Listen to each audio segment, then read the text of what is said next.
मध्य प्रदेश के विद्यार्थियों के लिए एक बड़ी और राहत भरी खबर सामने आई है, जहां माध्यमिक शिक्षा मंडल मध्य प्रदेश ने 10वीं और 12वीं कक्षा के छात्रों के लिए द्वितीय अवसर परीक्षा आयोजित करने का निर्णय लिया है, जिससे उन विद्यार्थियों को एक और महत्वपूर्ण मौका मिलेगा जो किसी कारणवश पहले परीक्षा में सफल नहीं हो सके, अनुपस्थित रहे या फिर अपने प्राप्त अंकों से संतुष्ट नहीं है और उन्हें सुधारना चाहते हैं। क्या आपके बोरवेल में बार बार पानी की समस्या हो रही है? 30 किलो के लोकल पाइप दे रहे हैं धोखा, बार बार टूटते हैं और खर्च बढ़ाते हैं। तो अब भरोसा कीजिए न्यूट्रॉन केसिंग पाइप पर, एक्स्ट्रा मजबूत लंबी उम्र के साथ। अब बाजार में मिलने वाले 30 किलो के पाइप को करें बाय बाय और आज ही लगवाएं neutron 40 kg borewell casing pipe.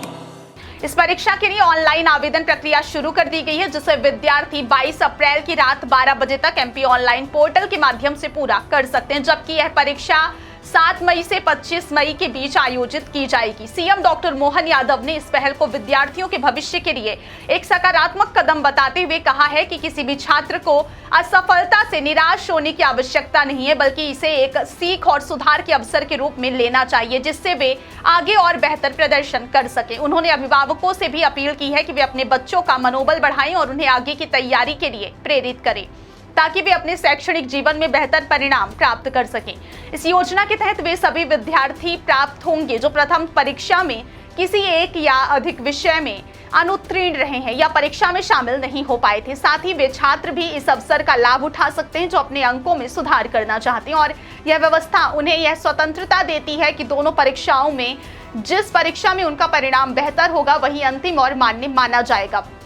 हालांकि इस परीक्षा में विषय परिवर्तन की अनुमति नहीं दी जाएगी, यानी छात्र केवल उन्हीं विषयों में परीक्षा दे सकेंगे जिनके लिए वे पहले से पंजीकृत थे, और प्रायोगिक विषयों के मामले में विद्यार्थियों को केवल उसी भाग की परीक्षा देनी होगी जिसमें वे अनुत्तीर्ण हुए हैं, जिससे उनकी प्रक्रिया और अधिक सरल और न्याय संगत बनी रहे। इस निर्णय को शिक्षा व्यवस्था में एक सुधारात्मक कदम माना जा रहा है, जिसका उद्देश्य विद्यार्थियों को एक अतिरिक्त अवसर देकर उनके शैक्षणिक भविष्य को सुरक्षित और मजबूत बनाना है। यदि इस वर्ष के परिणामों की बात की जाए तो 10वीं कक्षा का कुल परिणाम